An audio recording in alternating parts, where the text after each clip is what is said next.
Morning Bashir, morning Martha, I'm finally here.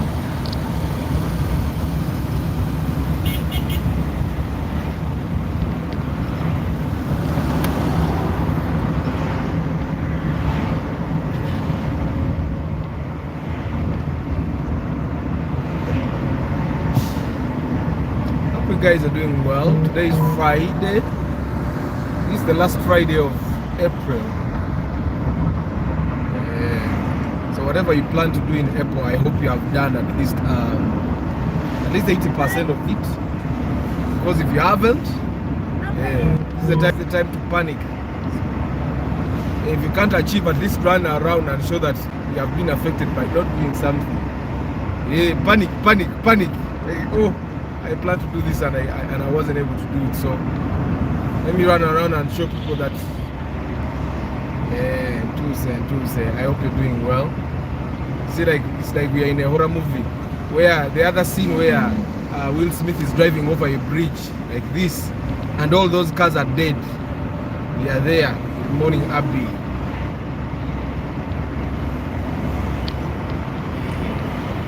I pity people that oversleep. Right now, a person that's sleeping doesn't know that there is this much activity on the road. Chris Da Vinci, hope you're doing well.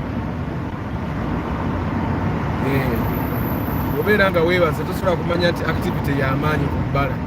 Abaana abakeera era for the love of cars happy. Good morning funny lifestyle. Abaana bakeera okubyanza.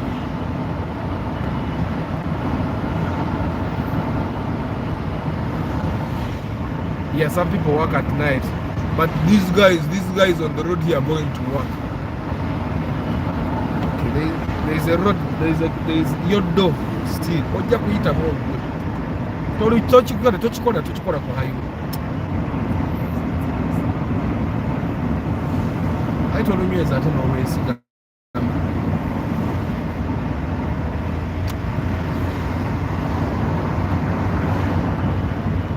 Motoka automatic tezirina maanyi kati Subaru eyo yale adangezaako era agenza okutuuka wenganze enkyama kubya indicator kwe kumpitako. I hope you guys are doing well. I'm okay, I'm healthy, I'm alive.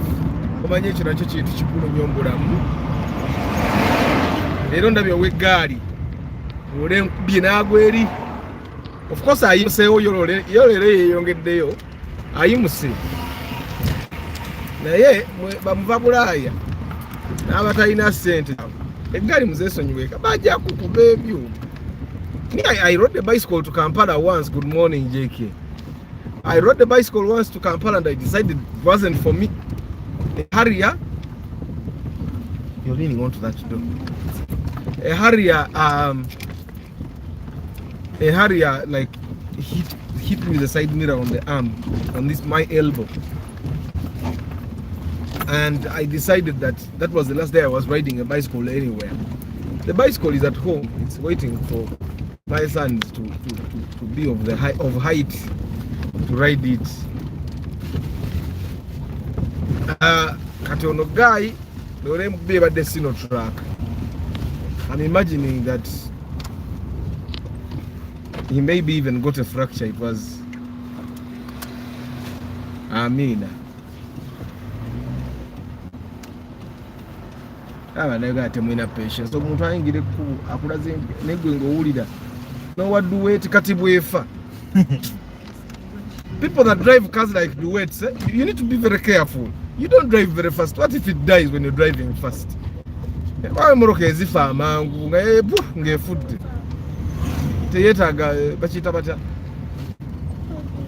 kati Ford eyinza oba efudde weeryamba. But I hope you guys are doing well today. Question Friday. Leero tubuuza buli kye twagala, tubuuza buli kye twagala. Aba oda gala kuzimba mutima wano agamba ab'emmoroka tebatwagala. David Lutalo yayimba tebatwagala batusosola. Nga lwaki tebakusosola ng'oli mwavu? Omwavu tayagalika. Nze jjajjange yaŋŋamba omwavu tayagalika. nze nenkiyiga omuntu akugumira bugumizi lwakubanga talina kyakukolera maama wo nakugumira taata wo nakugumira kuba ye taata wo ataakole ki yakuzaala olumu n'obwavu bwolimu yaba yabukusaamu kati aba alina okukugumira yinza ejjajja yange yanga omuntu atalina ssente nze nenkiyiga ate jjajja wange is the closest person I have to parents kati and she's that honest nenkitegeera nti bemba sirina ssente simutambaala mbeere ewange naye abeereewo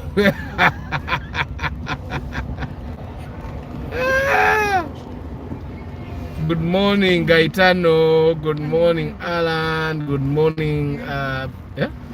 Wait. Careful. Sayings like Obulo, Tokumacha, Intana Yowavu. Yeah, Intana Yowavu. Now to Tokumacha to Numachaka. But that morning sleep is nice. Yeah. Ono bani amutomeza tulage irujye shobutanye I don't know.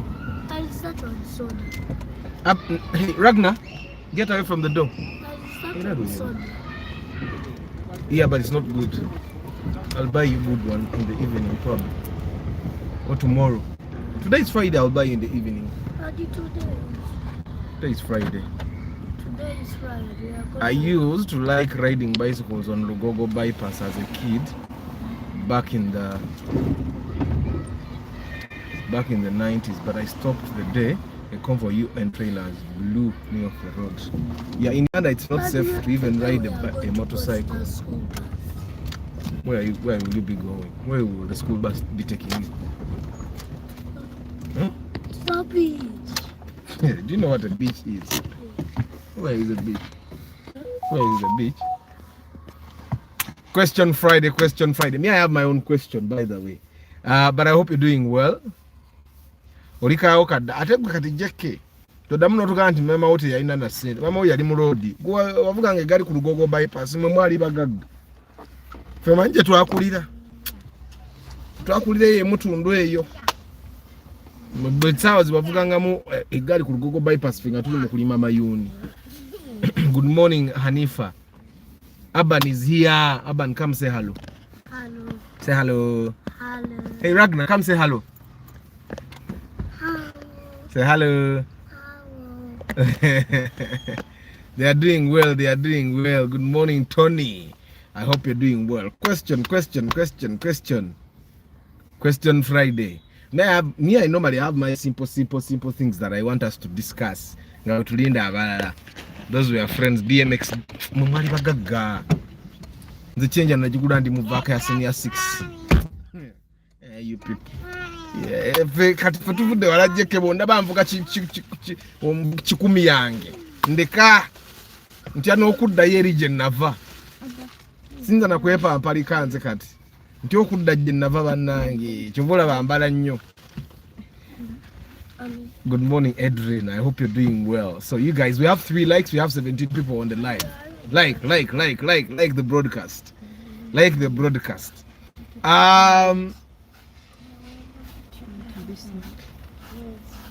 My thing, Arthur, my question is about digital number plates. What are they? I hear this year we are switching to them. I haven't even gotten the time to actually do that research, but I'm going to have an answer for you tomorrow. Me, I have a question. Is there anyone here that has done taxation for imports and all? Is there someone that probably has imported something from that came by air? What was the import duty like? My question is, Caesar, good morning. Is it advisable to use a tracking device when you rent a car from a friend?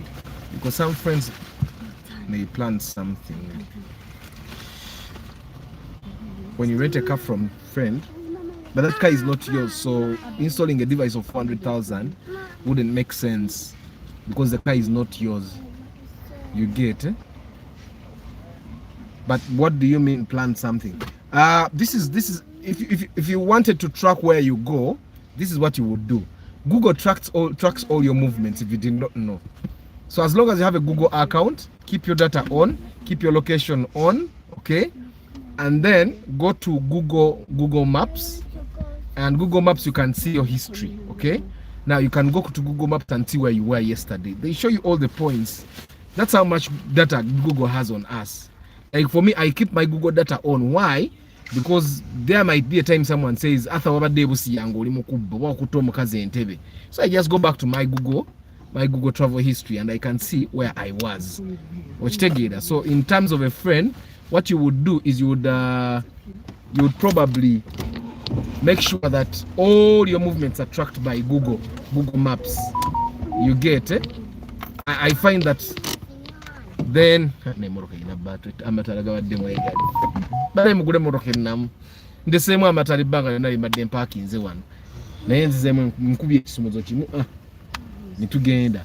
So just when if you want to track your movements even without a tracking device, just have your Google Maps on, and then probably every time you're moving to a place, just summon that in Google Maps.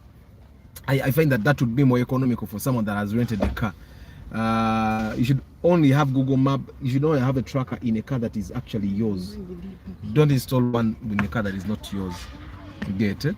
After I like your live streams because I'm always here analyzing chats while listening. Amina. Good morning, Daniel Raga. I hope you're doing well. Lifestyle, just change your so-called friends. If your ones you have can be, then unscrupulous. I know. No, it's actually Caesar that has said. But then if you're renting a car, why don't you just go and rent a car from a rental company? Me, I find that if I want to rent a car, renting from a rental company would actually be much better, because your friend will rent you a car at like 550k, yet a rental company will rent that car for you to you at like 100k. You get me? I find that renting a car at 100,000 is better than renting a car at 50 from a friend that doesn't trust you, because rental companies have their own tracking devices installed. You get it? And then that car, the liability is very limited, because a Moroccan rental no accident. For them, they are insured comprehensively. But a friend's car, there is too much. Anyway, me, I try as much as possible to not borrow things where it's not commercial, because a commercial thing, it means that if a problem happens, it was at work. You get? Arthur, what is a box plan house? A box plan house. You kept talking about. No, it's the other name for hidden roof. So you can't we have terms for everything. Hidden roof and nyumba box, because it looks like a box. It's where they hide the roof. That's the box house. Why we build those houses these days? Because it saves money. Enyumba mwambe yalibadde kulya million 18 osobola okozesa like 6 million with box, because you can even use the white iron sheets. So it's very very economical. Omwana akupakinzeko Mark X ogirabye ate no mukazi sina musajja. Arthur, which bank offers services in Matuga? Actually, Matuga, we don't have any bank. Negative bank in Dakeri, probably even Bombo doesn't have. Nokawanda doesn't have. So I have my accounts are in Equity Bank.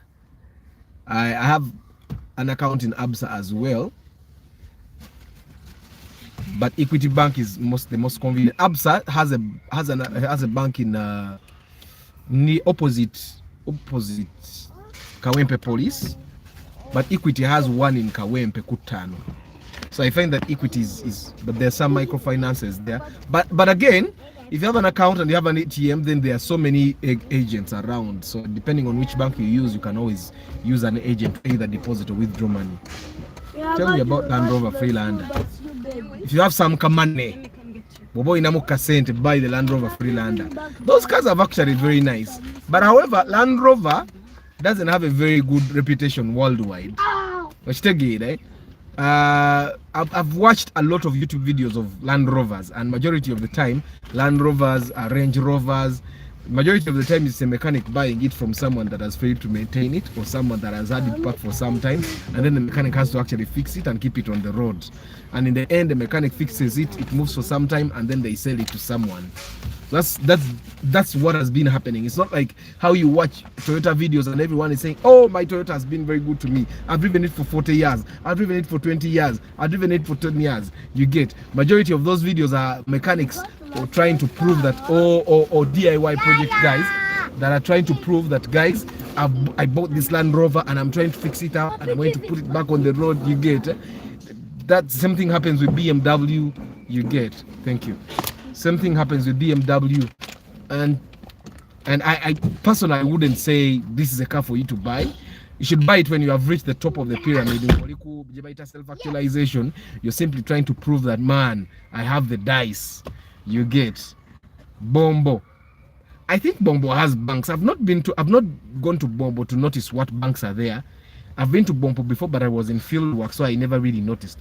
But I'm thinking Centenary is there in Bombo. Equity must be there in Bombo. Yeah, Centenary literally has a bank everywhere. Tell us about the ongoing allegations concerning money deductions in Equity Bank. I'm in Equity, but I've not had any problem with Equity. And in Equity, I have like 4 accounts there. So, but I've not had any problem with Equity. Personally.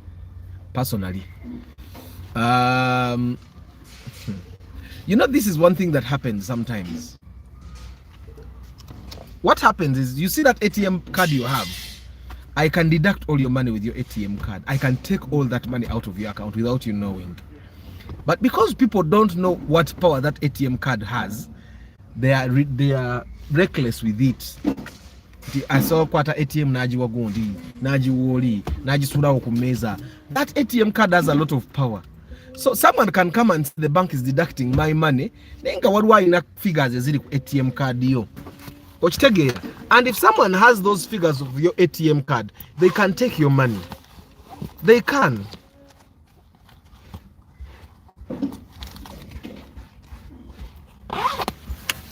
You see, this ATM card, this is a Visa. You have figures.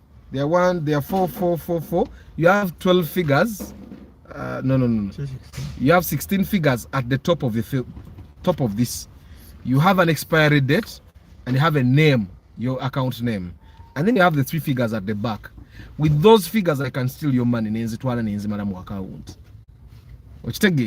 So it's not necessarily the bank that is stealing your money. It's probably someone that had access to your ATM, and they are taking your money little by little, little by little, little by little. And you know, they don't take the money until they just buy stuff with your card. So if you have an ATM card, this should be one of the things that you keep very secret. This should be something that you move around in your pocket with. Actually, when you go to like you guys that use agent banking, when you go to an agent and say because they can literally take pictures of those figures and they use it to take your money. Someone is seated here, so I'm going to put it in my pocket. What? Abantu ne bamama baba kati nawira ko mama bamu sente za muwala we ngali kucheyi yabusuweke. I see a black thing in Nana's hand. Let me see. Nana, what's that? What's that? I hope it's not dangerous. It was all with me. Oh, you give it to Nana to keep it. Keep it. Thank you. Arthur, did you see how alien skin modernized Suzuki Escudo? Is it allowed? That's okay. I'm actually thinking of putting open roof on my car as well. What's a catch? What's a catch? Nginda kora open roof ngina jisalira wano wenti. Yeah? Ndisaire wano nema begenda biba munji jeyo. Nkola open roof nga nkagira nti kati nkagwa mbutu oba bakatwala nekagwa kuli tekagwa mu butu okatwala nekagwa walinge wali dashboard yemba bega nekagwao novuga open roof ni kati nyina gisalira wano went even bisala ebiriwo no, I have 2 options okusala wano ngatwala kano kokake kagenda okitegeera ni kino nekisigalako nemba kula. It's my car. It's allowed, by the way.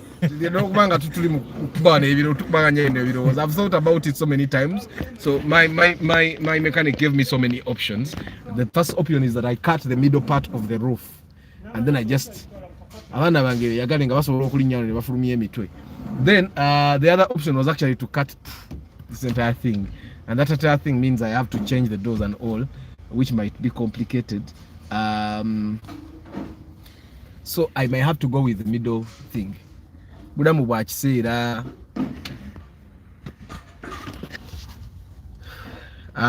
in modern countries they use Apple Pay to avoid ATM scam. Yeah, but you see, the thing that happens here in Uganda is that most of the things you actually need your ATM. You need to move your ATM to withdraw money. Yeah, I use PayPal with some of the things online. But sometimes even PayPal can get hacked. Good morning, Arthur. How much could I get at Kuluga around UBB? Hi, bye. But how much could get a Kuluga around UBB, and what could be the fuel gap for all model I have now? The fuel will literally be the same because the other is 2.4, but VVTI, this is 2.0 and not VVTI. So I'm imagining if you want a Kluger UBB, you should probably prepare around, I don't know, it depends on what model. Probably have like 25 and above, depending on what model you're looking at. And also depending on what fuel. Because you may find that there is probably one at 21, but it's a 3.0. You get it? Yeah. We have a two-step verification for our bank cards here. One can at most use approximately 100,000 and the two-step verification is triggered for higher amounts.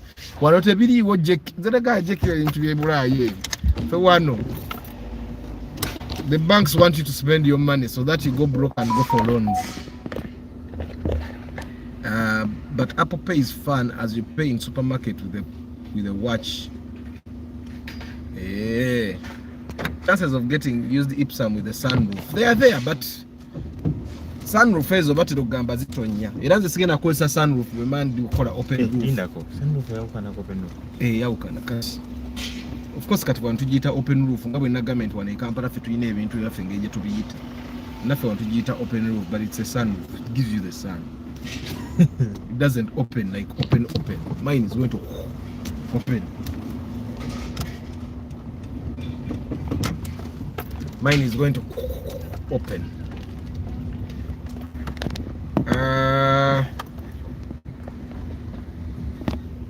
But you can get the jeziri naino la Ipsum naika tusitani stokubula baba motoka ezala isi zigenda zigwambuli ajikwata ajiyeza kubachi maitana wagenda kuddamu kujiji. Not everyone uses Apple Pay though. It's one of the very many options. Hey guys, I asked my question, is there anyone that helps people with clearing goods that have come by air? Probably goods that are going to be received at the post office in Kampala. Someone that knows the way things work, you know.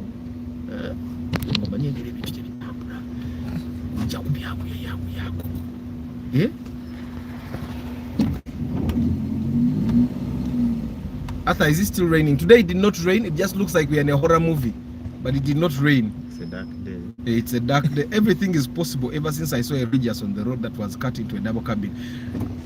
When in Uganda, as long as the chassis is intact, because I can tell you that there is nothing that's because if you make a Regius into a pickup, then it no longer has the seats that it's licensed to have. You get. The goal is, if my license says I'm supposed to have 6 seats, my car is supposed to have 6 seats even when I modify it. You get it? But now, if I make my car into a pickup and then it's a 2-seater, yet my license says I'm supposed to have 4 seats, then that becomes a problem. You get, either I change the chassis or something, so then URA can actually use that against me. You get. But if I like alien skin, it's an escudo but still has the seat that it's supposed to have. They have no proof that it did not come like that. because they don't have a picture of it. You get it? Naked Regius, everyone knows it's supposed to have 7 passenger seats. You make it a pickup. The day you find the URH door, that's the day you will know that the world is not balancing. They will take your car. Besides, China value. Who turns their van into a pickup if they have value for it? Eh? Just buy a pickup.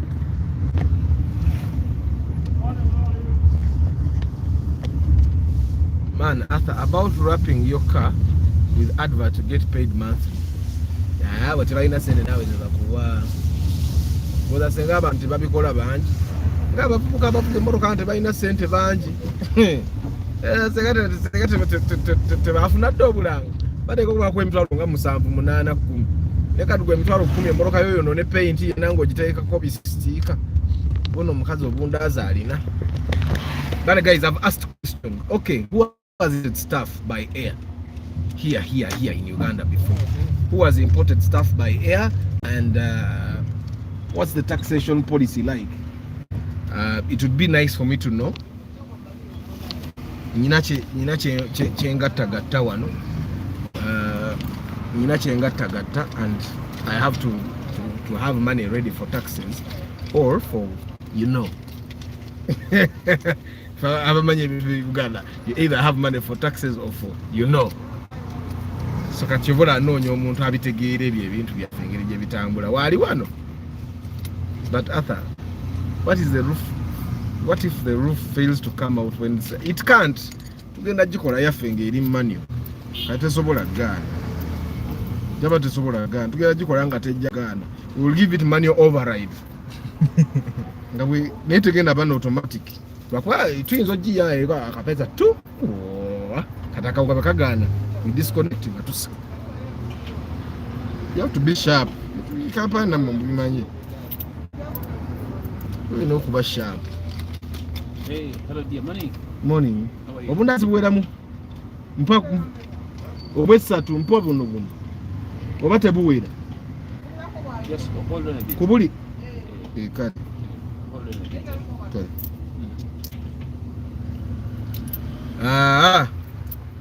What is the meaning of super when talking about cars? Super kiba kitegeeza enyiriramu okusinga eyasookawo. Okitegeera era ne muno mu Corolla yange mulimu ke bayita ka super naye ngoloza njawulo ki okutaala buba bwalawundi ke bayita ka super. Nze tekandabikira na bulungi si kubusimpi mpulira mpisa mbi nti bakayita ka super naye nze era tekandabikira bulungi wadde bo bakayita ka super naye tekalina bikalabika bulungi akamotoka kalina kukalabika bulungi. Arthur, if you are 100 and about speed, your Corolla ride okuwewuka. Sikitegedde ekibuuzo kyo Bashir, but I'm imagining oli mu kubuuza emmoroka ewewuka bwe mba nziruka. Yes, emmoroka yange ewewuka bwe mba nziruka nnyo. Kana akamotoka kawewuka nnyo. Nsanze omuvubuka eyagula picnic Ipsam nga yagisaako emabega Lexus RS. Akooye okuvuga CC2 nga atavuga Lexus n'agituuma.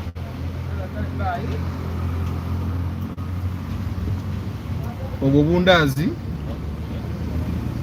zino sumbuusa n'ennyongeza.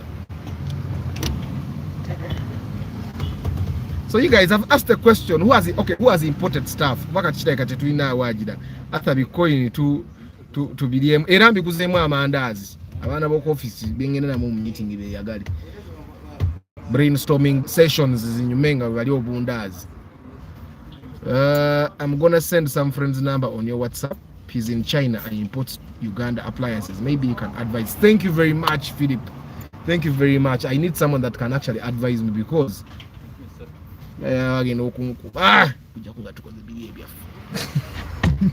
thank you very much, Philip. Thank you. Ngenda mukubira immediately ku broadcast bwent kubanga kireme kugaana. Omulala, you can give me another solution. Good morning, Pascal Joseph.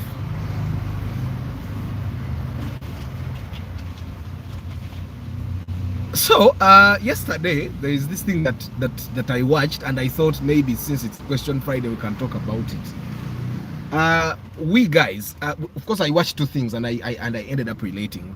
There is this guy called Patrick Bet. I don't know if you guys know him. He's a motivational speaker, stroke millionaire online. We don't know if he's really a millionaire.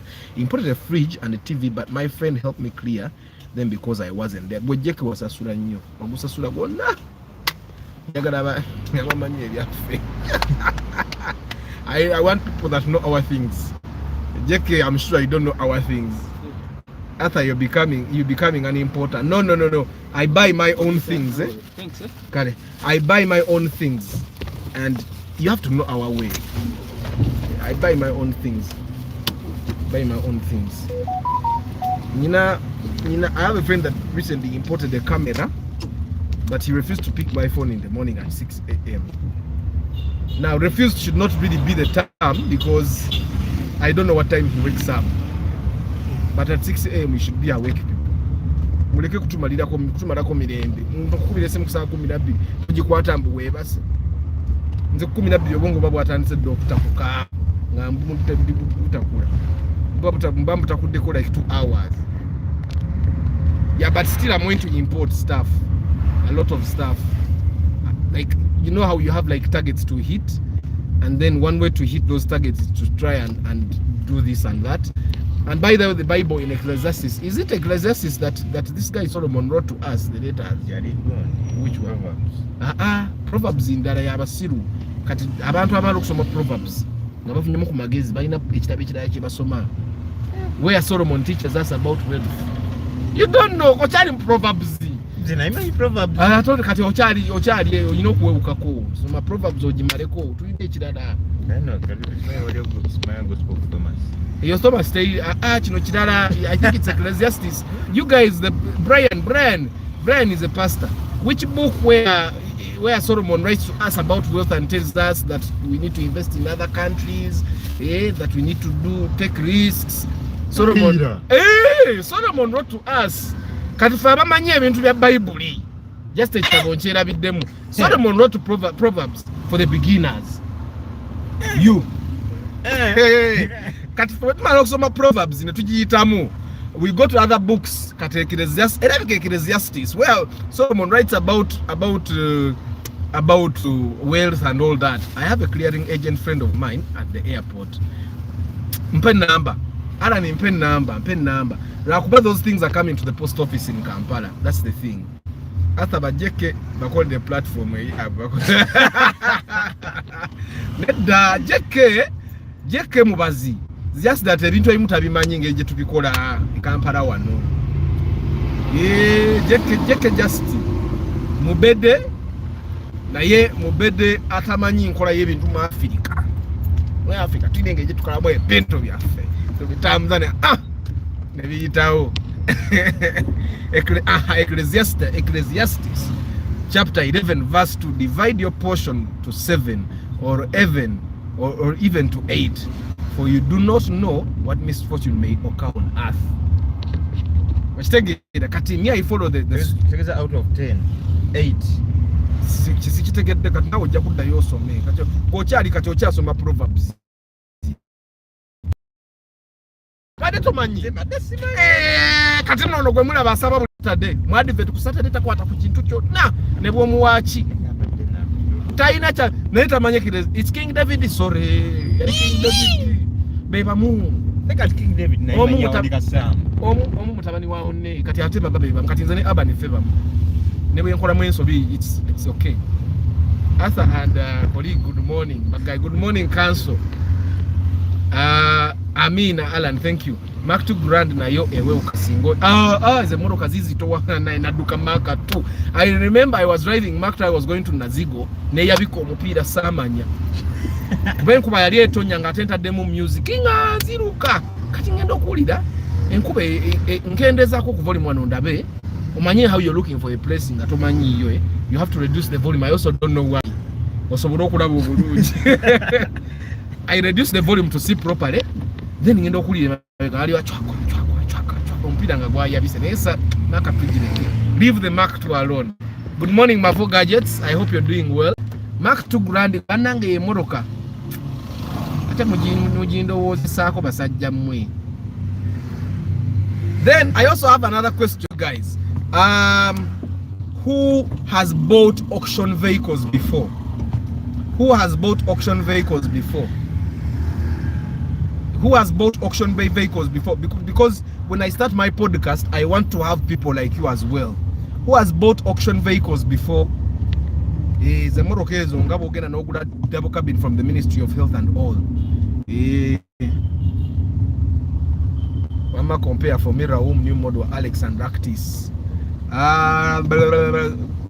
Now all those cars, the Raum new model and the Alex have the same engine, the 1NZ. Even the Ractis, there is a Ractis that has a 1NZ engine. But then the Ractis has the new model 1NZ engine. Benz yo mujiraba bansi nikile muri ebinyi. C250. Ojirabye? Na yera Crown wakati eyo Benz ekufako nga tozisobolezo za ababede bajeki. Fa babede abagenda okuba ababede mu tujja genda ne Crown. Yo Benz esigaza linnya ne bakulaba nga abuya avuga Benz. Atoba Japan royalty tebagula Benz. Olaba n'aba Japan bakingi baabwe tebavuga Benz. Bakola Crown. Nzani nenga cho kimotoka kya kabi mu kiraba. It's shaped in a way that makes you think that it's the only car on earth and all. Morning Brian. So how much could it be funny lifestyle ndayo kanyina kyembuse ngenda kidda mungi none. Raum, Alex, all those cars zoyogedeko ziri mu waliwe Cataractis ina is study mu 1NZ, but all those cars have 1NZ engine, okay? The Ractis, however, because it's a newer model, it comes later on in life, like 2006 I think, zina 1NZ engine empya itali eri enkadde wekitegeera. But all those cars literally have the same fuel consumption. It depends, of course, on the maintenance. However, Alex is heavier on the road. The Alex is heavier on the road, so if the kind of person that drives very fast, the Alex would be better for you. Okay. Raum kamaro kako katono mu. The suspension is a little weaker kutoka isena ko simanyoba mukalabi. Nenga the Alex basically for heavy drivers, the Alex will do for you. The Raum is easier and much more affordable to buy. The Ractis is a newer model. I think now the comparison when you get the facts together. How this one you can like a million in Gatano Mutano Kunkaga, by the way. Atano Mutano Kunkaga, Badobuza Benzi. Jibere wala oyunyazala wote bamusembelera wa the sizitia nyinza no jitomera jitomere. You see, the thing about accidents in Uganda, if you don't know the law, when jitomera, I'm not obligated to pay him. No, I'm not.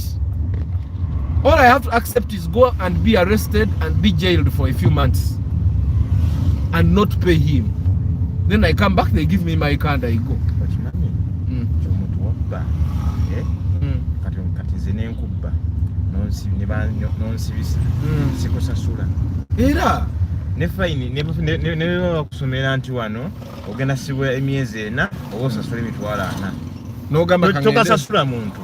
Ogasasula kooti. Bwekiba. The law is kadabondo bwayita kumpi ne Benzi n'abasajja ba boda. Avugana one way. Choka nali serious. Omanyi when you're doing something wrong, at least smile call. So that people feel pity for you. But you're doing the wrong thing and you're not even smiling. You're doing it like you're the people that are doing the right. Since that the side yang never nyiga sinabuzi. Never bovuga one way smiling call. So that's people Give it a human. Century for Japan elites. Even hotels use Crown to do chauffeur services. Grand Imperial. Yeah. Affordability and maintenance. Good morning, Peter. Good morning, firstborn. I mean, I enjoy. This is not work, by the way. This broadcast is not work. I enjoy being here. How many people get to have conversations with people every morning the way we do here? Some people you find them sad in the morning nga nekibafudde sad lwakupata naye talina good behavior. He has not interacted with people at all. Me every morning before I do anything, okay, before I go to work, I interact with more than 30 people. For me, that's special. So I can't define this as work. This is like having a light conversation with people that you share a passion with. When you eat my wife, fine. No, it's not. There is no fine even these days. There is no fine. Your wife is an adult who decided. Your wife is an adult that decided. This broadcast is therapeutic. I thank you, JK. It kills. It's kind of reduces the stress. Me, I enjoy being here. That's why I can't. I don't know the broadcast on mpulira bubi nnyo. Etuyambako naye yo benzi mugira nesibire kula kitayisa. Nze kati nvuga benzi bweto nesivuga one way. Really straight in Uganda. Nze if I had money to buy that Benz, I would be driving in the other lane. Eri kumanyira. Nuga moroka milioni 7 ngamvugira ngansigala mu jamu.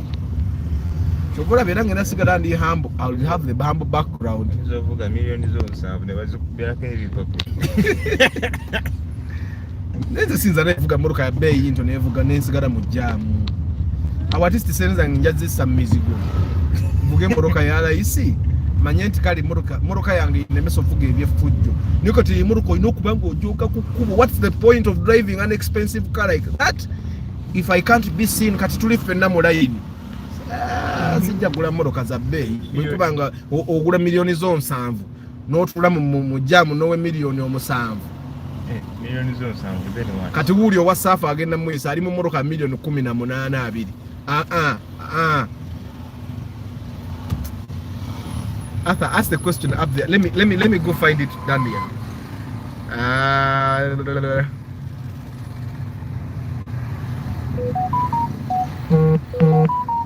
Arthur, first compare Benz Formatic and VW to Rugby. Is a motor kazo nazo noziraba. Without even going to the specifics, because I can't even the mechanics don't know. Is a motor kazidi. This is one thing you need to understand. If you're given a chance to choose between a Mercedes-Benz and a Volkswagen, take the Mercedes-Benz. If you're given a chance to choose between a Mercedes-Benz and a Volkswagen, take the Mercedes-Benz. You see, these Mercedes-Benz are very expensive to keep on the road, but they don't die of unexplainable diseases. You get it? A Mercedes-Benz is one car that will start getting faults and they discover the faults and fix them. That's why you find that there are more Mercedes-Benzes on old number plates than Volkswagens. You get it? Because a Volkswagen can die on you and they even try to find a problem and they fail. You get it? I can tell you that most Mercedes-Benzes that are parked in garages are parked there because of gearbox issues. They are not parked there because of electronics or because of engine faults, because their engines literally never die. Their electronics are straightforward. You get, but Volkswagens, you find a Volkswagen parked in a garage and they don't know what's wrong with it. You get it? So anytime you're given a chance to choose between Volkswagen and Mercedes-Benz, take the Mercedes-Benz. You get, even when you see these YouTube videos of mechanics trying to buy salvage cars or cars that have died on people and they can't fix them, Mercedes-Benz is very rare. You'll find majority BMW. Okay, Volkswagen is not as popular worldwide, but BMW is popular because probably is it British? BMW. Yeah. So it's BMW is German. So one thing you need to understand is anytime you're given a chance to choose between those rare cars, there's a Mercedes-Benz, BMW, Volkswagen, take the Mercedes-Benz. The Mercedes-Benz, the only reason you can fail to keep it on the road is if you don't have money. But the BMW, you can have money and still fail to keep it on the road. You get it? Here in Uganda, there are cars that you can even fail to keep on the road with all your money.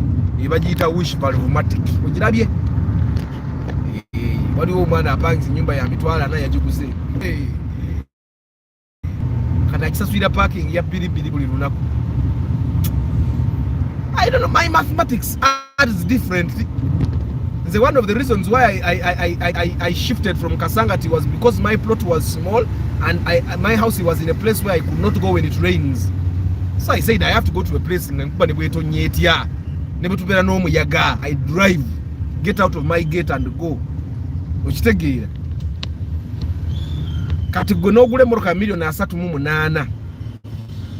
I know people give excuses of stuff like omuntu asoko kuzimba nyumba ngatanagula moroka ebisere ebimu abatalina cash flow.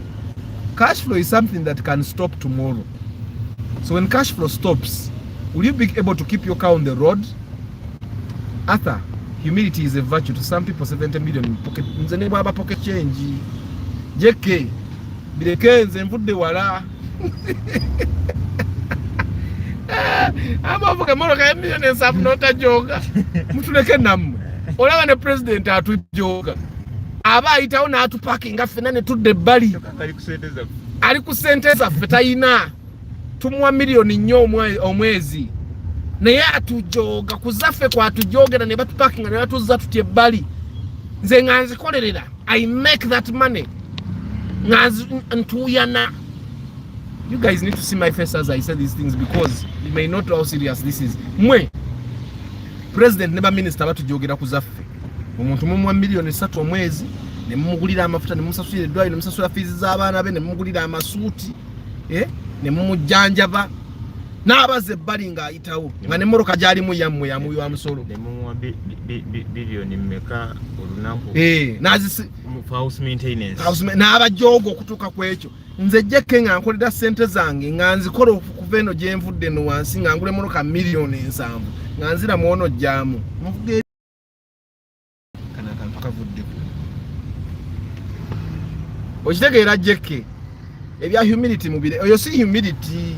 Abamu ssente babbanzi be tebaagala tubalabe. Nze ssente zange nga nzikoze bukozi n'amaanyi tojja kunyumiza humility. Tojja kujinyumiza era bwe naba njagala kubeera hambeze moroka ezebbeera sijja zigula kubeera hambo ne wobeera kastaliti ate ne woba ne staliti ne wano nalibadde njoga just sina za kuwa basirikale eje 10 nekyetaaga n'okivuga bwoti wa traffic n'akuyimiriza bwati n'omukakwate 10 genda ojoge tujoge ffenna nakagenda muzeeyi n'ogenda owewandege yakubitaala n'obivuga n'akuyinza n'omuwasa tu kagenda ojoge nakugamba olumu n'akuwerekera nako ne boda.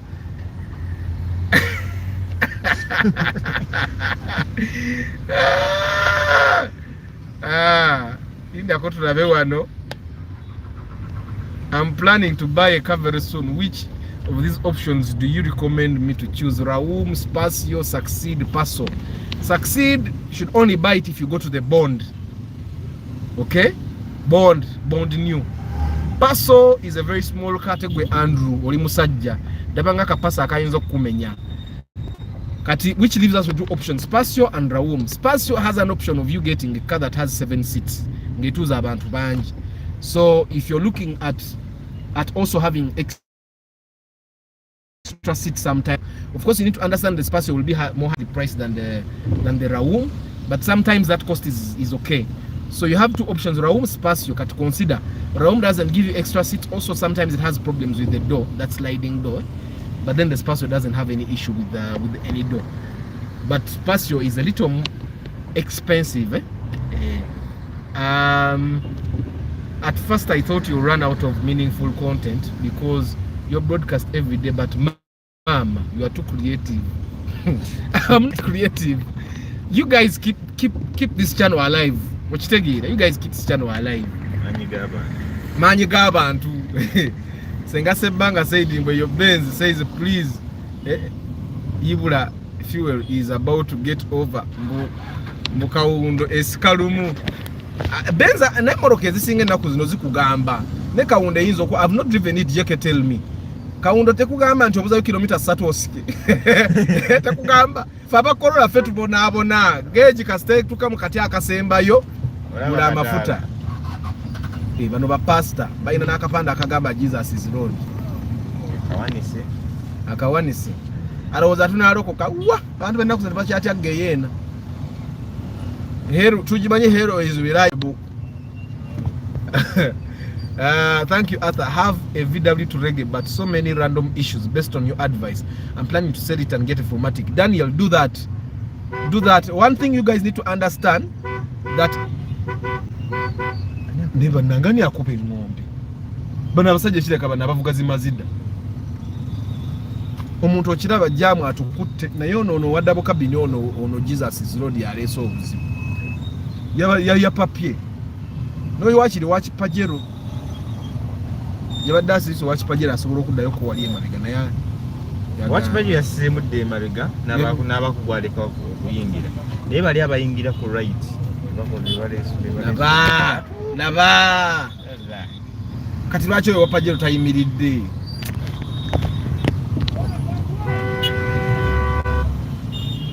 Nange natamu abantu abakuba engombe era mu abazungu jeke wamwe abakuba ebipapula by'okuba ennyo engombe twala eri naawe fugubaga ffe tetulina gye tulaga ye gwoli wa trafiki buli muntu bwagula efirimbi n'alowooza afuuse wa trafiki fe aba trafiki tubamanyi bwe bambala. I think Ranga you should buy the formatic the formatic makes the Mercedes Benz doesn't have a lot of issues like the Volkswagens eye motoka ekutama butami kale oba ne sente zo naye ne ekutama butami noga why kancheso nywe. That's and this is something that most people have faced, but the Benz, as long as you give it original products, you can drive it and you'll enjoy it. Bana imunyonge like so 28 we have only 13 likes nga aba police oba wa sente nyingi omwa mitwale ebi nakuleka nga ovuze one way gireke one way ate waliwo aba police ng'alaba omujoga bujozo jidde mu kikato jidde mu VW tulageyo ovuze one way wadde emitwale ebiri kala kuba ekipapula naawe n'okiwulira. Ate the thing with driving one way sometimes that would help you not everyone can drive one way. So bakulaba ng'ovuga wano ne magambo nalayika alina kye yeesiga ng'oyita nayenza jeke the way I'm making my money, the way I struggle. Sinza gula mmotoka million nsamu nawe nensigala mu jaamu nedda sebo. When you go big, go home. Go big or go home. Tosobola sha mundeke nammwe mpozi nga kamotoka ka million nsamu vuga ka start kali ako mu Toyota Uganda naye kati nga mvuga kino ekimotoka nga nzija mu jaamu mpozi nga sentence byenzi sibya oyimiri ne wali ovuga pichi ya kato boyo nyinawe navuga nga pichi sport ngira sebo njoga kato nza kusagala mbere nga mvuga sport nga ninga aba boda nyinovuga pichi nga sport ya uli kanti sport nze sport nayagala nga nojibu sizali ku bitale ewandegeya. I'm not era nabagaba nange kambyogere mbere nga mukimanyi muleme gamba Arthur yafuna sente yachuka. This is who I am. I just can't do it now. I just can't because I don't have the means. Ekyo mbere nga mukimanyi nenge jogo mweriri munze jogo yekere inga fourth name. Good morning Putin.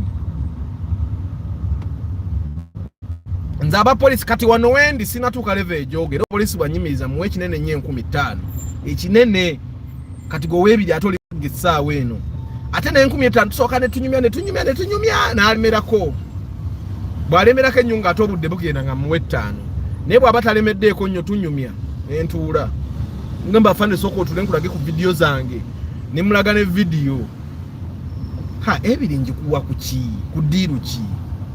You know how much soda my boys can eat from the 20k liters are 5k. So I would definitely be buying them.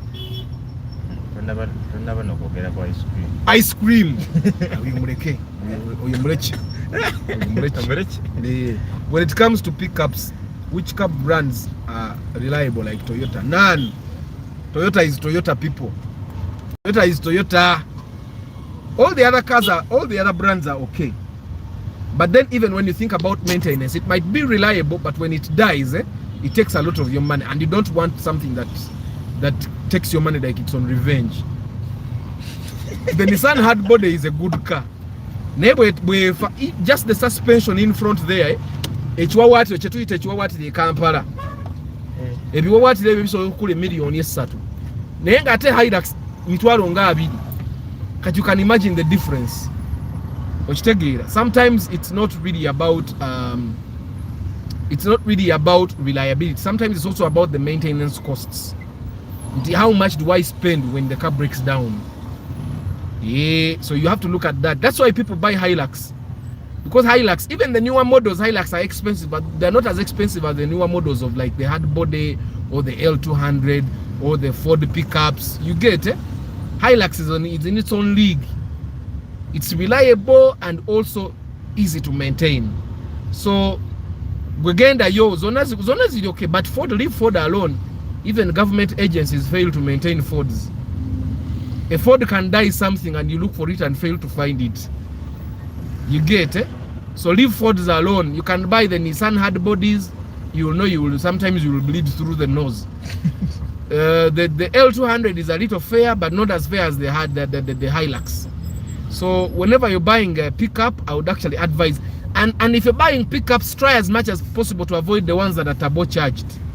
Because turbocharged cars are also another problem. I missed it. I'm going to find it. N'abavuga akanamba owa traffic tabasonyiwa. Oba munyiza. For him is struggling. You're showing off. Oyina okuba ne sente eziwera. Muwe sente zatasobola Ghana. Owa traffic ovuga wanwe n'akuyimiza n'alininga mu ddirisa n'oteeka 10 awo. Ng'abafande genda onye soda kangenda obudde bungenzeeko. Muya n'olulimi olujogo olwedde enviira sente ze sirina. Mwe olulimi olujogo olwedde enkola ki? I'm sorted. Mbulako sente zokka ndyoke njoge Kampala batuwulire. Of course sijja yita ba camera, nze nja kujogera mu silent. But of course nyinza obutatuuka because sigenda gula masidi, nja gula crown. With the crown you can be humble in jam. But also when natukira ku level beera omubedde nja kuba nsobola okuvaako ewaka leeti. Kati olinda jamu nakkakkana. Nobanga ovuga kaweweevu. Kati jeko sirise kireka naawe oli mu kulowooza. Oba athanga bwalowooza okujoga nange enjoge. Osobola okujoga jeko, it's your money. Ono waba tewali wa traffic fe tuddako. Jeke, let me tell you one thing you need to understand. Okujoga si kibi. As long as you have the money. Life is short. Life is short. Babo bakubye ebitaala kamba nze ngenda balabisa. Nze ngenda olugambo tebalunkubira bakubye ebitaala babo. Tulabise babo bakubye ebitaala. Bakubye mmoroka temuzira bannange. Ne kati wa traffic ayinza okujja n'akwatanza atakubye ebitaala okubeera wano. Oyo ye wuyo sinza butamulabiso wa pick up. N'oyo wuyo wa viti. Kati babo bajoga jeke okukujoga. Tefudde ekitaala kigenda kujja naawe. Kitala kigenda kujja. Nabano oli wa space ananga abantu. Mulabe jali. Akati no fetujoga. Naye nange ekitala sikikubye mu kwagala. Waliwo omujozi w'obugombe. Omujozi w'obugombe akubye obugombe yabadde avuze na wanuwe. Nakuba obugombe nanga vaayo. Ate abaddeko n'ow'emmundu nga I have nothing to do but to beat the traffic lights. Naye n'ekiwa. Uganda enyuma jeko birabye era njozeemu akatonotono. Sijoze nga ababedde naye era njozeemu. Let me go first find Council Patrick's question. Then I come back to these ones. Ne Council ndabe kanazemu ekibuuzo kyo nno. Sijja kire kibadde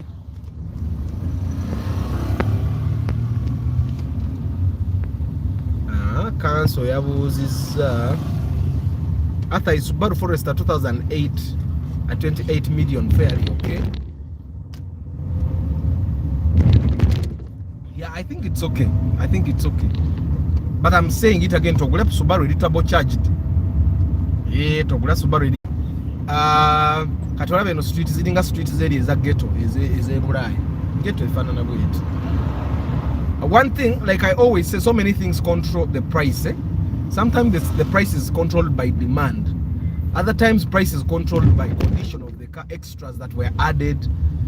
Sometimes it's controlled by inflation. Sometimes it's controlled by the person who is selling. Ayinza oba ali mbwangu n'apapala okitegeera. But also, council, one thing I've realized that by Ugandan car buyers, you look at what can Osima. Look at like 5 options of the same brand. 5, and then compare them. College turn on your 3 options, and then compare those 3, and then buy one that works for you. Don't just buy the first car you see. And that's one thing I've been telling people. Because you may be thinking that that's the best option you can get, and there are better options.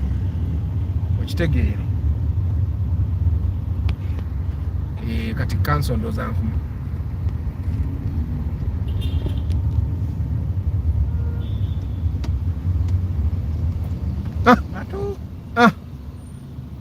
Abema bega babadde beeralikidde ekimotoka kibadde kibakubye kino. Accident temugirabe ffe tugirabe live ebadde egenda okubaawo.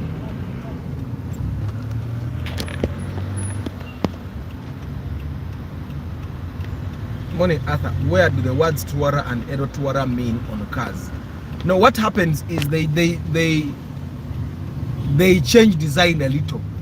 Those cars are the same.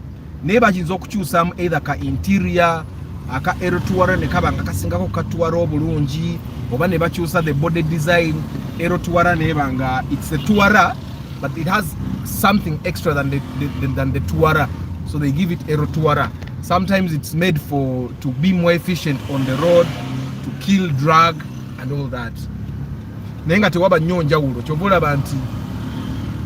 Sometimes I find someone ngagamanze nsimanya njagala bagita no ways omuzawula nnyo nga muzigira nga mwagala okuziwula. But it's mostly the design that changes.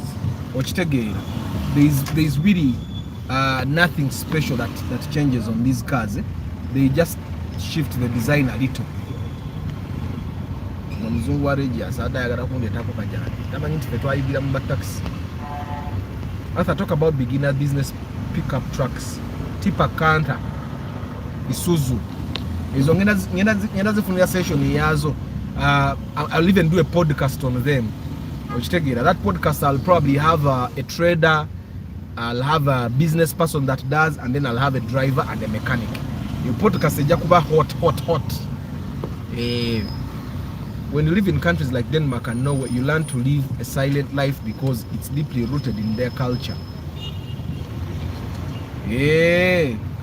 Nebo no koma we Kampala. Olaba wali Kampala wajogo. Jukira ngo otunyumiza.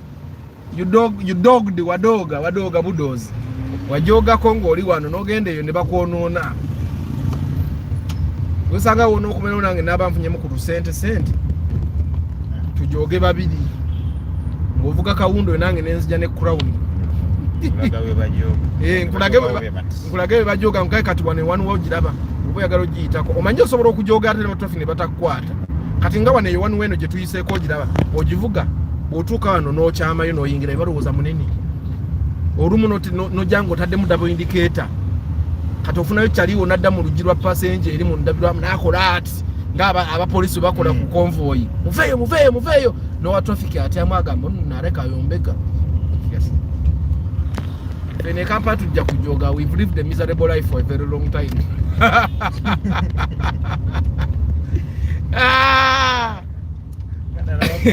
Gaya mwage ngokoze mugulu ukatona nagamba badogenda mugenda naye sisi lived in Uganda genda mugulu when mulowooza you saw Agnes Nandutu when she became minister. Chichi niba n'abantu bayigirawo emmotoka chichi gwe bitaato biraba nti bya ready. Anta bavuga emmotoka eza layisi mutu joga kati akubira kyengombe ebitaala bya ready.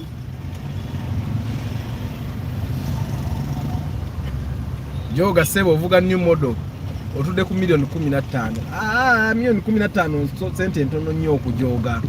That's very kakana matakolujani million 15 sente ntono tezijoga. So that's pocket change. Omuntu atakwatanga ku sente yatamanyi nti million 15 zigwawo mu lunaku baba. Bw'ojogera ku million 15 wayinza n'okukuba empi e Kampala. There is a time we bought a car. We bought a car from someone. We gave him 14.5 million. At night sawa satu alabeka azinya kuolo kuba twazimuwera munyonyo wali ku jazz pia. Ate twamuleka ayine banywi banne ayinza basende zonna yazinywa kuolo. Kati gwenga milioni 15 zijoga fe twagule mbolo kale tuzimulekera. Ate kuba yazinywa kuolo. Because the bank got the money, brought it to him at jazz pia. Good morning, Harris. Showing off is shunned by society in Scandinavia. Anti abobagaga. Yeke, those ones are rich. Almost everyone there is rich. For here, not everyone is rich. So when you get rich, why do you think corporates buy new cars? Funa mwaka sente na again agula BM. Corporates bajoga because ewawe baba bafudde munaku HK kyawa. Kati ali bafuna mukulu sente. Abali n'okujoga nze jeke nja kudde bwe najoga mu week same. Jaku at least nyina okujoga mu. Kati jeke golaba. Kote wabera tewajogebwako fe twajogebwako mu nnaku gye twaguliramu. Abi tulina okujoga ko sigenda joga bantu nti mbalinnye ku mitwe. Ne at least ne we n'abalona ku lumumvugako ku one way. Gazwe kubadzana. Paka chipuye ngavuga one way.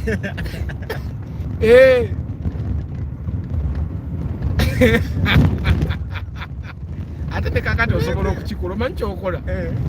Ogenda gogenza okugula emmotoka mu kibanda. Ne bakuwa okole drive test. Nojja nonyola round about yezana. Novuga one way. Nojivuga bwotuka eba nakwatira nova muno duka nolinnya boda.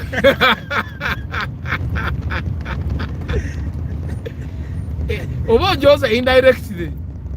Nyini moroka yamanyisha anagikola. Gwotoka ate kororo ogenda okutesti togenda na kintu kyonna.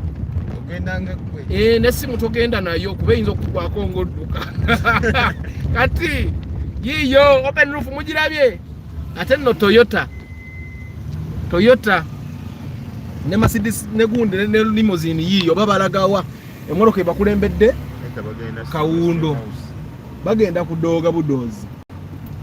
Jeke oida tanso kuba plani zo kujoga nga tetujozerwa kuba tuyina sente. Era jeke rogendo okugula Kawundo mpita kati bwo mpita tugenda okukola drive test. Ogamba oyo kagenda akole test bwe ngenda okukola test nawe we mulungule.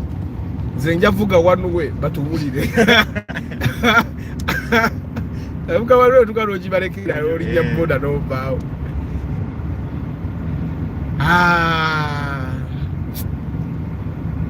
Kati olaba tutandika ofuna plani z'okujoga jeke nga tetunonye na seno. Wakati awo ani agenda okukwatako okujoza people okujoga kuli fere affordable tebetaga kuba mu bedde kujoga mukiwulidde plani mugiwulidde mwabata najoga ko naye nga wani agadde okujogako jangu wane nakasero lamuze emmotoka nga bwolaba ISIS yiyo yesooka okubaba zino zonna bazitunda obaga njagala ISIS zizono ziriwo emu bbiri ofuneko emu okole drive test wali wansi ewandege genda kidda wali wansi ewandegeya vuga one way teka muddabo indicator givuga ate gidduke bwotuuka ku state oil wali bwotuuka ewa Kisekka ng'onootera awo ku state oil awo kuba state oil one way baba batandise okutuuka we bakwatira vaamu dduka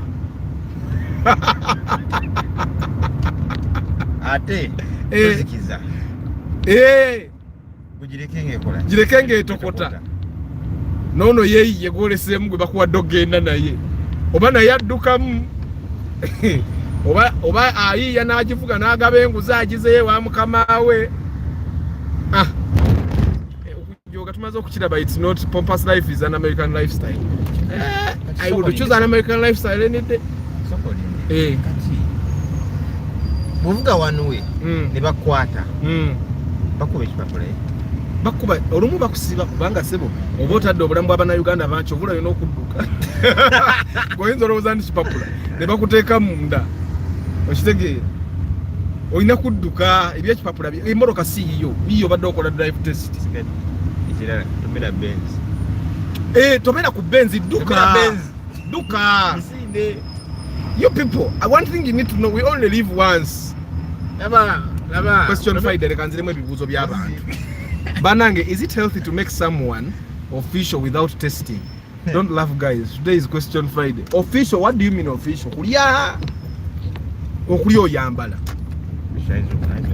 oyagala kuwasa ha bro test like 3 times kitegeeza you can't make someone official before a year elapses because HIV test you test the first time you test after 3 months the second time you test after 3 months another time awo nomanya nti mulamu awo wonna banga wayambala naye ffenna tukimanyi tebyambalikika mwaka okitegeera naye nga awo wonna wonna ogwo omwaka gwonna tebeera nga oyambala yeah that's what I think Arthur Pompous omanyi kyekitegeeza Pompous kinene Pompous the way it sounds ekiringa amorphous so kati ffe wane Uganda ebintu ebimu tubidefininga nga bwe tubiwulira Pompous kitegeeza bulging big kitegeeza exaggerated ekyo nkimanyi ne bwe mba defininze bufu nteeka okuba mu close to the definition Pompous means amorphous exaggerated Jake yali mugezi Brian naye Mr. Jekyll all those things Jake talking work in those countries but not in Uganda. Our country has its own standards. Yes, for us here, but abantu very humble because they have seen it all. For we have not. No wonder we have to live with on the promise of heaven. The heaven in Najivaka, I'm going to get my heaven here. Here on earth. If heaven exists, I will bargain when I get there because me, I know there is no way I'm entering heaven without bargaining. I'll have to give God something to allow me to get into heaven. And I'll have to give him something valuable. So I'm going to try and study a lot here. So that when I go to heaven, at least I have certificates. Okay, certificates. Kubanga kati certificates zange ogenda nazo in spirit. Okitegeera. At least you can tell God, God, I have a master's in this, I have a PhD, I can help you to strategize how to win people over from Satan. I know for me to get into heaven to be a bargain. There is no way I'm entering heaven. Difference between RAV4L, RAV4J. Normally the difference in those letters says the kind of power. Sometimes the size of the interior, the size of the body. Katino ngenda kora recording because I have all those things recorded somewhere, but I've not gotten the time to actually do that. I will do something there. Arthur, I made some research about the Toyota Corolla and I found the 2001 has multiple versions and most of them have 1.8 liter engine. So which exact version? Mine is a 1.5. One thing you have to also understand is that Toyota makes cars for different countries. There's the 2001 for European. Sexy. Europe has the versions that look ugly. Then mine I think is the Japanese version. Then you'll find that South Africa has its own version as well. So Toyota makes different versions. So you'll find that the 1.8 liter, Primo having the 1.8 and then 1.5. Kati, there is a 1.8 that looks like mine, and some of them are even 4-wheel drive. It's 1.8 4-wheel drive, but it definitely looks like mine. Abagaro kwagira mzanyo jijo. Nejo notejagwa. Onani amukole this posting bibwete. Yasi usedanga na mzanyo tegunnatuuka. Wateka obutesi. Yagamba May. So there is a 1.8 liter version. Zenda because it's 4-wheel drive. Zenda because it's 4-wheel drive. Naye nazo simbi bakuba ziba zinyo okusinga eyange. Okitegeera. Good morning Arthur, good morning JK Edmond. Clip Films, how are you today? I grew up with rich friends and I lived a luxurious life at parents' expense. I was the academically gifted friend the parents wanted for their children. I had swimming memberships at KK Health Club in Tinda, paid for by one of my friend's dad. Kati gwe wajogadde ffe tuleke naawe. Ffe tugenda vuga zi one way. Kuba ffe tetwajoogako. Tugenda vuga zi one way. Bano abantu bali very risky okuparkinga wo birole bikyukirawo. Ngende parking.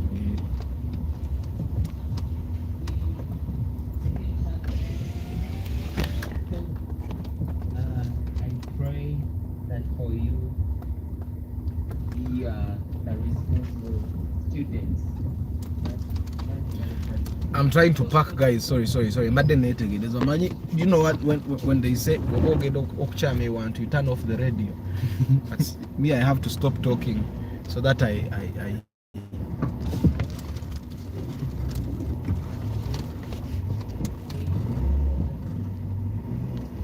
now I'm done packing. Let me go through these comments, guys. Let me see what time I still have. I still have like 30 minutes. I have to do some TikToks. Mazena kubidding a school TikTok. Emirimu gintwala. Leero efujjo nga lingi. Edwin bwoba ogenda kuwasanze ngamba omukazi osooka obeere naye omwaka ng'omugezesa omutestinga ne. By the way, don't forget hepatitis B, don't forget sickle cells. Kati fe abamu gwali mukisa kubanze mukyala wange samutestinga sickle cells naye tiyalabika nga alina sickle cells. Omanyi engeri gye twakulanga mu masomero ng'abaana ba sickle cell balabirawo oyo alina n'abanga batono balwadde kane tulowooza nti bwe sickle cell ojja mulaba. There are people that have sickle cells or that are carriers naye nga tosobola mulaba nga ali very healthy living. So also do sickle cell test. You don't want to have sickle cell kids. Hepatitis, then blood type, genda baba testing a blood type, how compatible are you and all that, because some people tebazaala nabaana naye nga ekibagaana kiri kimu. Their bloods, their morning sebo, their blood groups tezikwatagana kuzaala baana. So you also need to go and test those things. Oleme kumala wasanga ffe bwe twakola ffe Mukama yatukwatirako byonna. Alex, you're asking what? Buze ekituufu. Edwin, what does your faith tell you? I advise you to follow that, though I fall short myself. Jeka kugambe Edwin, follow your religion. Religion kugamba. My network spoke to me since morning. Sorry, Edmond. Jeke Arthur, you will plead with God like Hezekiah did to make God change his mind and add Hezekiah 15 years. Me, I know I'm going to bargain in heaven. There is no way I'm going to heaven when I think about my life. There is no way. Ate kati Katonda ayagala nnyo abantu ngaffe abamanyi tetugenda mu ggulu. Bw'otuukayo n'agamba oyo mumuundetera oyo yali amanyi ennaku ye. What can you give me in terms of going to heaven? Naye ate ne heaven bagamba wagenda kuba wabba mugenda kuba mu kusinza Katonda. There is no fun. At least in hell, because of excruciating pain, you have some times of pleasure when you probably drink some cold water. Because kati abantu ngabamwe tugenda batulina ku babedde betumanyi. Wakati Jeko ogenda mu ggulu watu jaba fenna. Naye Jeko n'abankumanyi. Mujja tuke ligogenda bayingini nga mwino ozimbira Katonda ebyo bipira bwe bityo ebyo nga byozimba mu ocean. Kicheza mwe mujja ba obakale ne baba sitaani nga muzimbira ku bintu. Kati gwe Jeko era ne mugeino jaba mu bedebede. Kati bwe mbanyina y'abantu bange Jeko ebimachitiza amaso olufuna ku mazigo okunywa. How much can a good Subaru Forester UB cost? I think you should have about start at 18 million. Start at 18 million depending on which model. Nze Benoni eyakuwandiikirako luli soon nkusalako tukole business. I mean Benoni, I'll be waiting as we need a lot to test. It's that serious. Yes. Fabamu Mukama yatukwatirako bukwatizi naye the day you have sickle cell kids, that's the day you'll know that there are problems, because bw'ozaala omwana wa sickle cells, the expense alone, the stress that comes with the sickle cell kids, and that should not be that you don't love your woman. You love your woman, but bw'aba sickle cell carry obanga alina sickle cells, mwesonyiwe lyako buli omugamba omanyi mukwano olina ebirwadde ebitasoboka omwesonyiwe. Okitegeera. Hepatitis B. My girlfriend has asthma. Do you need advice? You advise a relationship. She's already your girlfriend. But asthma can also affect your kids, by the way. I know people that two siblings will never in asthma because their mom had the same. Also, the other thing probably you need to look at, guys, you're 35, we have over 23 likes, but like the broadcast. The other thing, asthma can affect. I know people that come from the same family. The mom had asthma. Now we're in asthma, babidi. There are two siblings. We're in asthma. So you can ask a doctor to see if that's something you should let go. Some of these things buza abasawo. Ebintu ebimu Katonda, fe mu Africa Katonda yabadde atukwatirangako because ebintu badde nga tebabi testinga. Ne wesanga nti ate you can survive. Naye kati fe generation yaffe, you need to be cautious. Okitegeera. Go to a doctor and ask him, should I overlook asthma oba muleke? Okitegeera, because oyinza okwesanga mugenda zaala abaana bananga bonna balina asthma. Obwo obulwadde nabwo buli expensive. Omwana bw'omuzaala nga alina asthma n'agenda oweza emyaka 18 balina oxygen gwe baba bassaako. nga olumwe empewo beba nyingi alina soka mu ddwaliro bamuseeko ekyo ekintu balina bwe bakiyita kibanga oxygen kumpi okitegeera, so you also need to be very careful about that okitegeera.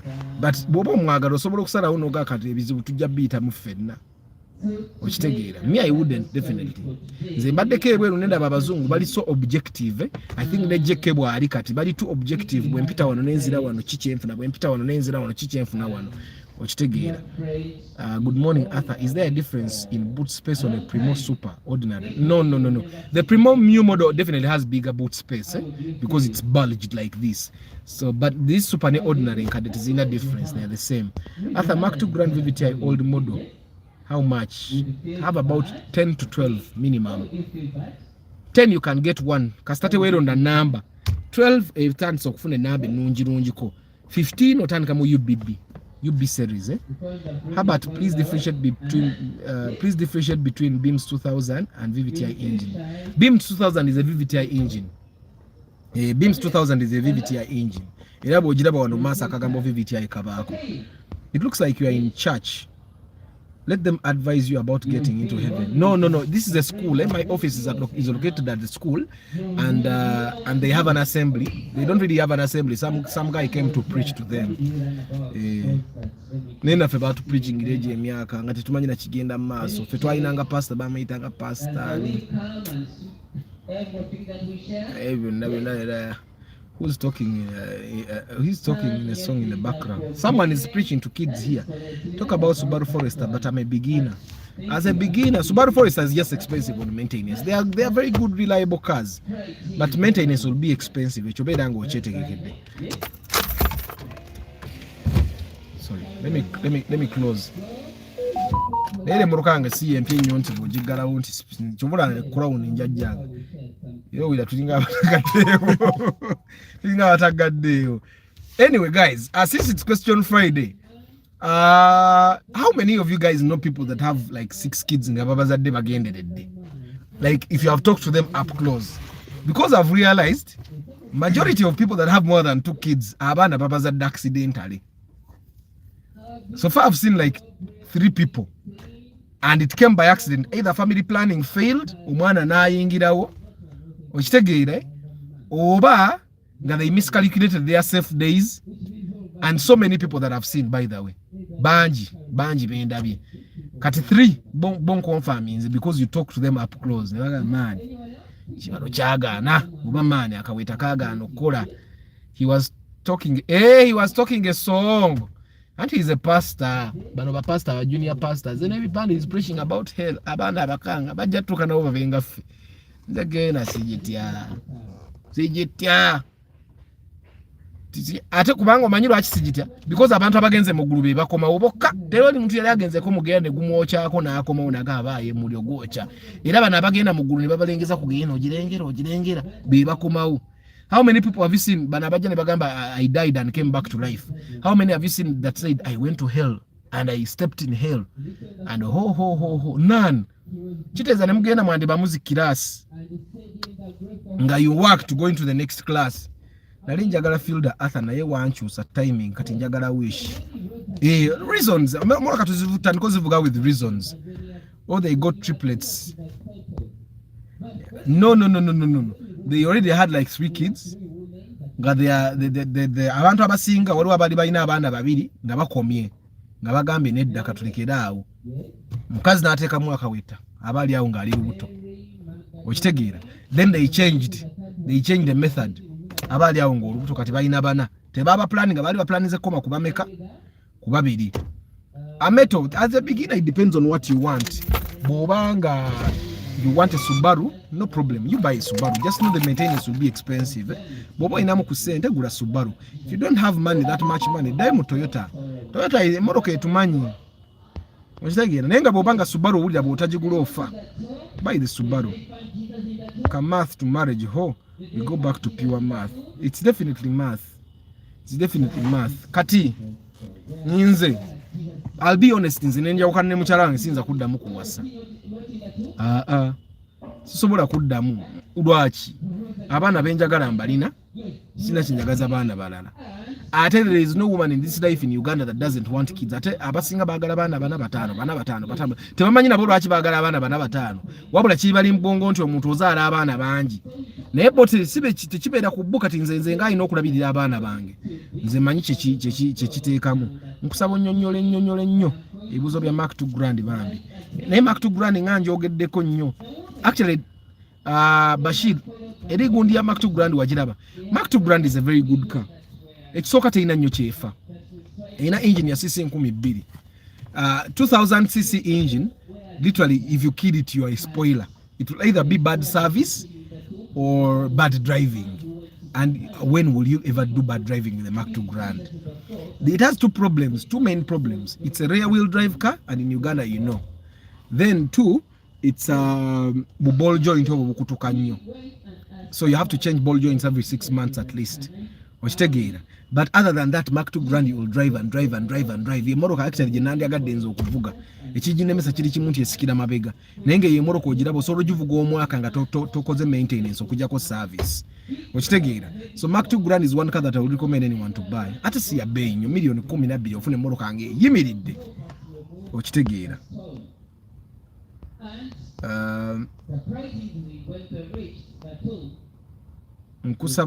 Okay, you don't need to have sickle cell to transmit it. You just need to be a carrier.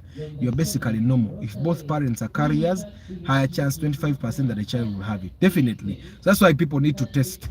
Because sina sickle cell ne mchara wanga are very healthy, no sickle cell mukisa katunda buli gwali mukisa. Because they told us to testing abana sickle cell ne baba testing. Okitegeera. And because for us we didn't test. Hey Arthur, beginner recommended 5 to 6 million. Ipsam chibina chikumi. Owe de morokezo.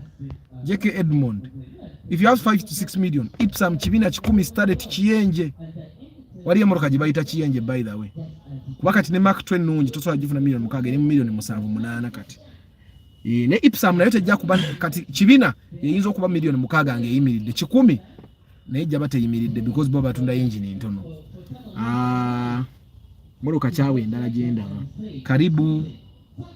Nejituwari ntojja jifuna. Kitegeera. Njagala kusasula mukazi.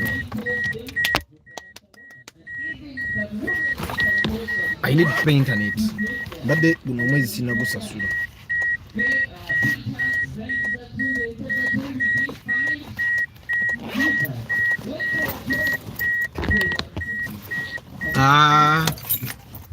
The ones I know have kids by mistake, bro. I have a border guy who has 6 out of 6 women. Always a one-hit wonder. Definitely. Most people that have more kids, babazala by mistake. So kakati mutandiko kuchitegira. We shall try to conceive this summer. Bichaganye. Because kawi tekakola Uganda we akawika kola bwemba mugenda to conceive naye bwe kutuka kuzaala omukazi yazaala omusajja yarabirira awite kola naye wano nga mugenda okwegadanga okufuna omwana awo kawika kola. Anyway guys, I have to go. Njagala nkole TikTok video nga nnya kuba maze ennaku 2 nga sikola nga byentwala then ngende mu meeting zange mukama abawo omukisa olunaku lwali. Let me just go through the names. Give me 38 likes. We have 27 only, yet we have 38. Don't forget guys, I do pre-purchase inspection. If you're going to buy a car and you don't want to make a loss, you don't want to buy a bad car, you want someone that will be objective okuyambako to make the right decision as you buy a car, I'm your man. I come with a mechanic so that the mechanic also does the mechanical checkup. If you want, you can come with another mechanic of yours, but my mechanic most of the times I've seen that he's sufficient enough. He's more objective than most mechanics. Ba mechanic abamu bamanyi okukanika naye tebamanyi obwongo bwabwe tebukola mangu. Okitegeera. Omanyi there is okuba n'obwongo nga bukola, but there is also having obwongo nga bukola sharply nga alowooza mangu. That's one thing I've seen with the mechanic that I move with. Obwongo bwe bukola speed, agatta. Obwange bugatta n'obwe bugatta mangu. Okitegeera. So but you can come with another mechanic as well. I charge 400,000 for that service, and trust me, that service is totally worth it. Sometimes you can save up to 5 million in losses, the word calls them loss, by hiring us. But I also sell car tracking devices and car alarms. Bashir, Eddie, Martha, Abby, Chris Da Vinci, Funny Lifestyle, JK, Gaetano, Alan, Mansur, Hanifa, Tony, Caesar, Daniel Ranga, tayo katikati gwe Daniel Ranga ogenda gula ML Formatic. Nze nga nyina ML Formatic ngala kisivuga wanuwe. You people, I think you have seen too much money. When money comes, nebo ojoga yo lunaku lumu mu mwaka, one day out of the year, you say this one day I will drive one way. This one day I will follow the president's convoy. One day out of the year. Philip Msereko, Ben Pima, Businje Mark, Odong Emma, Henry Ojambo, Mark BZ, Alan Molindwa, Council Patrick, Nwagawa Edgar, Brian, Firstborn, Baililonda Andrew, Mavo Gadgets, Chizito Putin, Kalisa Antonio, Nurida Adam, Harris Parks. Bana imwe bali kubera live bana abantu mwenda muli banji nyo nabali mu Kamoli. I don't take it for granted. Clip Films, Kako Cax, Sylvester Junior Max, Omolimo Andrew, Ameto,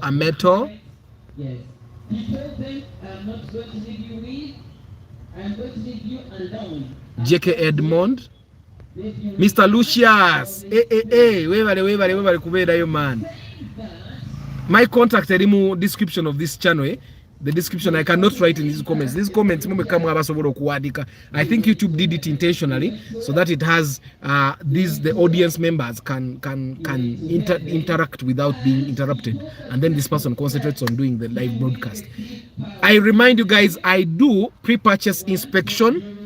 If you're going to buy a car, I help you make sure you get a good deal. I make sure you get a good car in good condition. I make sure the paperwork checks out, and I make sure also your transfer can be done. They save money.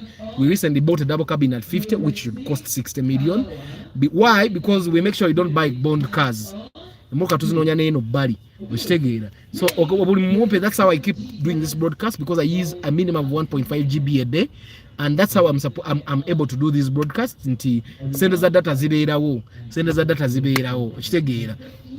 Tomorrow I'll be live in the evening at 5:15 p.m. Gym is very important for men. Insecure. Of course, we have to work on other body parts. At least but anyway, thank you very much for being part of this broadcast. I'll see you tomorrow in the evening. Ciao.